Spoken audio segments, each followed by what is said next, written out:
Coucou les écolos! Vous avez été plus nombreux que d'habitude à me laisser des commentaires suite à ma vidéo sur le cambriolage avant Noël. Beaucoup m'ont d'ailleurs demandé si c'était vrai. Oui, c'est tout à fait vrai, on a été cambriolé juste avant Noël, le 21 décembre. Et beaucoup m'ont envoyé des messages de soutien. Merci, ça fait vraiment plaisir. Souvent on me disait oh, mais quel courage d'avoir fait cette vidéo. En fait cette vidéo je l'ai fait quelques heures à peine après le cambriolage, après avoir dormi peut-être 3 heures, vu qu'on était rentré de soirée aux alentours d'1h du matin et que le temps que les gendarmes arrivent et qu'on nettoie un petit peu la maison qui était sans dessus dessous, bah, on a dû se coucher vers les je crois 5h du matin. Donc alors juste pour revenir sur cette notion de courage, pour moi le courage au sens où on l'entend, c'est de faire face à une situation qui nous fait peur. Nous, on a eu la chance de ne pas avoir peur, vu que nos chats nous avaient accueillis quand on est arrivé et on a compris, comme ils étaient dehors, qu'il s'était passé quelque chose. Et quand on a vu le carnage à l'intérieur de la maison, on a eu peur pour personne, si vous voulez. Donc il y a juste eu l'aspect purement matériel. Alors je vais vous donner peut-être dans l'ordre croissant, les petits conseils, les petites choses qui me viennent à l'esprit pour aider ceux qui n'ont pas la chance de le vivre aussi bien entre guillemets que nous, pour relativiser ce genre d'événements de la vie, et puis peut-être vous expliquer comment on a pu le vivre aussi bien. Alors tout d'abord, c'est que l'argent ne fait pas le bonheur. On l'a tous expérimenté. Et il faut se raccrocher à ça quand on vit ce genre d'événement. L'argent ne fait pas le bonheur, surtout quand on doit travailler pour le gagner, surtout quand on doit le gagner d'une manière générale, parce qu'on peut le gagner en travaillant, on peut le gagner en prenant des risques, ou on peut le gagner par le vol également. Donc la boucle est bouclée pour tout le monde, l'argent ne fait pas le bonheur. Bon, vous allez me dire, ça reste de la théorie quand on fait face à ce genre d'événement. Alors j'ai quelque chose d'un peu plus pratique. Tout d'abord dans ces moments-là, c'est le moment de mettre en œuvre une qualité qu'on essaye de développer au quotidien, qui est la détermination. Notre premier réflexe, en tout cas, bon, je parlais pour moi au départ, mon premier réflexe, ça a été de me dire, mon Dieu, on est enfin en vacances, on les a bien méritées ces vacances, je ne veux pas que quoi que ce soit gâche ce moment qui s'offre à nous. Alors beaucoup de gens nous ont dit oui d'accord c'est bien beau la détermination, enfin ce que vous avez vécu c'est quand même, alors cette notion qui revient beaucoup, viol de l'intimité. J'avoue que nous on l'a pas vécu comme ça, probablement vous comprendrez plus tard à la fin, peut-être mieux à la fin de la vidéo. Ce qui peut aider je pense dans ces cas-là, c'est de se remettre dans le contexte du cambriolage. Ces personnes qui sont venues dans notre maison, en ce qui nous concerne, ils n'ont pas dû y rester plus d'une demi-heure. C'est risqué de rester plus de 10 minutes, un quart d'heure, puisque c'est en général le temps que mettent les services de secours pour venir au cas où les cambrioleurs ont été repérés. Ils ne savent pas si un voisin les a repérés. Donc on se met dans l'esprit de ces cambrioleurs. Ils s'en fichent qu'ils soient chez vous. Ils s'en fichent de voir ce qu'ils font tomber de vos tiroirs. Ils ont un objectif. Ce sont des robots. Ils veulent de l'or, de l'argent ou tel objet qu'ils sont venus dérober.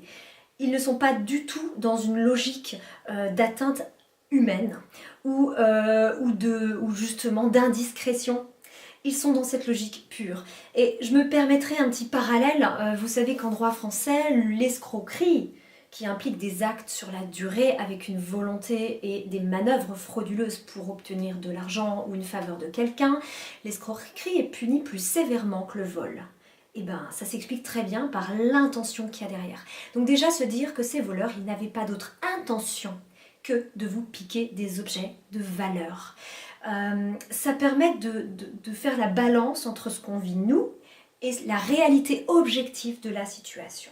Voilà. Après, véritablement, ce qui nous a le plus aidé, c'est toute cette démarche que nous avons engagée en amont, qui consiste à relativiser son appartenance aux choses, son rapport aux choses, et à se dire que même si dans notre pays on vit dans le luxe à l'échelle de l'humanité, eh bien le jour où on nous enlève ce luxe, on nous enlèvera rien en fait. C'est fondamental, c'est l'idée que je développe dans mon livre Écolothérapie. Je vous rappelle qu'il est chez ID l'édition, en vente dans toutes les bonnes librairies. Et alors c'est marrant parce que ce cambriolage nous a, en tout cas moi, m'a permis d'être certaine que j'avais fait le bon choix au niveau du titre. Ceux qui ont écouté certaines émissions de radio savent que j'avais hésité pour ce titre. Écolothérapie, j'ai voulu utiliser ce titre pour montrer le bien qu'on se fait à nous-mêmes quand on est dans cette logique de sobriété heureuse, pour reprendre le terme du livre de Pierre Rabhi, mais voilà, dans cette logique de réflexion au moins vis-à-vis de nos réflexes conditionnés et notamment de nos habitudes de consommation et d'attachement aux choses. Et la meilleure des thérapies, c'est la prévention. Donc je pense qu'on s'est préparé depuis ces années où on fait des tout petits gestes de colibri, de rien du tout à notre niveau. On s'est préparé à se décharger du poids et de l'impact, de l'importance que représentent les choses dans notre vie. Et voilà, ça c'est pour ça que j'avais intitulé la vidéo sur le cambriolage, le grand test. Alors test. Le lendemain du cambriolage, donc on a dormi 3 heures, on était censé être fatigué après une longue semaine de travail qui devait nous amener à des super vacances, donc on a eu, je vous rassure. Mais effectivement, avec mon mari, on s'est regardé, on s'est dit, en fait, est-ce que c'est normal de pas être tellement impacté que ça, surtout en voyant la réaction des gens qui vous parlent de tout ce que ça peut générer du point de vue de la souffrance morale. Et on se disait, mince, si ça se trouve, on est dans le déni. Si ça se trouve, on va avoir un contre-coup dans 24 heures, ou peut-être dans 2 jours, ou peut-être je sais pas quand. Alors dans un an, je sais pas, parce qu'on n'est pas encore dans un an.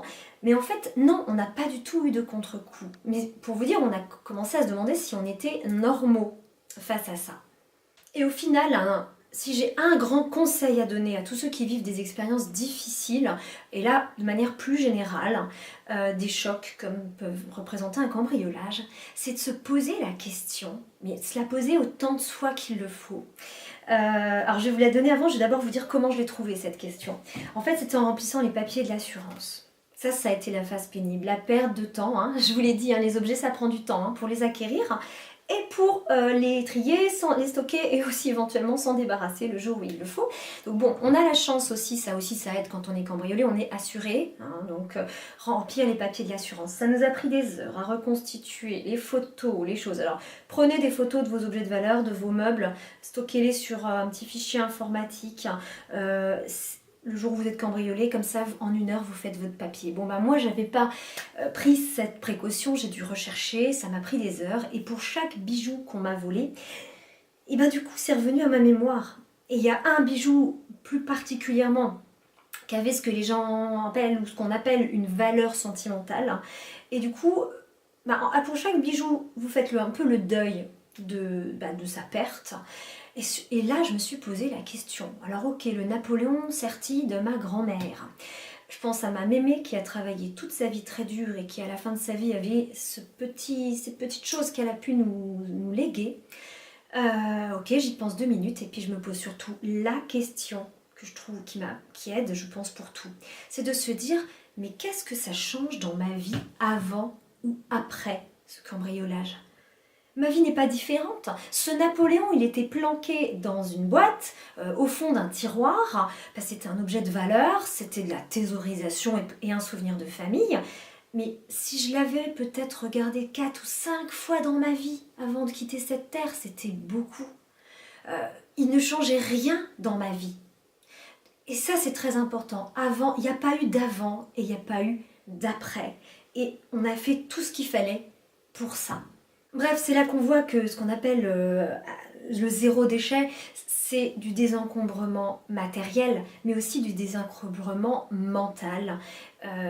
Ça, effectivement, ça n'a pas de prix, d'où la petite blague que je faisais dans ma vidéo en remerciant ces voleurs de nous avoir montré à quel point nous étions encore encombrés de tellement de choses inutiles, vu la place que prennent par terre tous les placards vidés.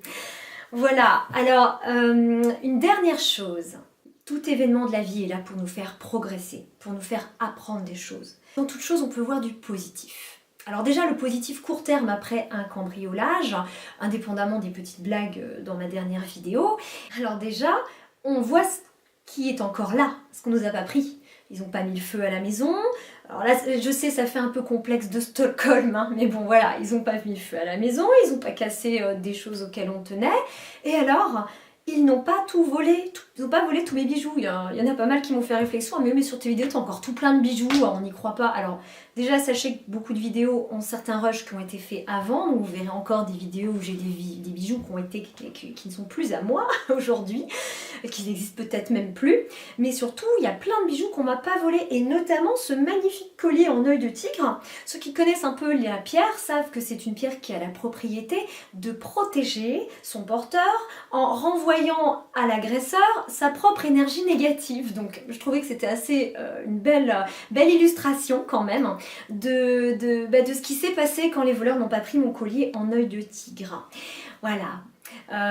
Oui, je sais, ils étaient intéressés par l'or, mais je trouvais ça, voilà, ça a été quelque chose de positif dont j'ai pu me nourrir. Et alors après, là, ça c'est un côté positif, je veux dire ça s'appelle positiver, mais alors il y a du vrai positif dans tout ça. Bah, par exemple, à mon anniversaire qui a juste suivi Noël, et ben, j'ai reçu des bijoux. Les gens m'ont offert des bijoux. Regardez cette jolie petite abeille que ma maman m'a offerte, elle est adorable. Bah oui, c'est comme après, je sais pas, une rupture amoureuse. Et ben, on souffre sur le coup un peu peut-être, et puis de toute façon, après, ça ouvre la porte à de la nouveauté et à de nouvelles joies. Maintenant, on peut m'offrir de nouveaux bijoux ou pas, parce que je me suis aussi rendu compte que j'avais pas besoin de tous ces bijoux. J'en avais trop, voilà. Donc quand on en a trop, il n'y a pas c'est contraire un petit peu à la notion d'équilibre.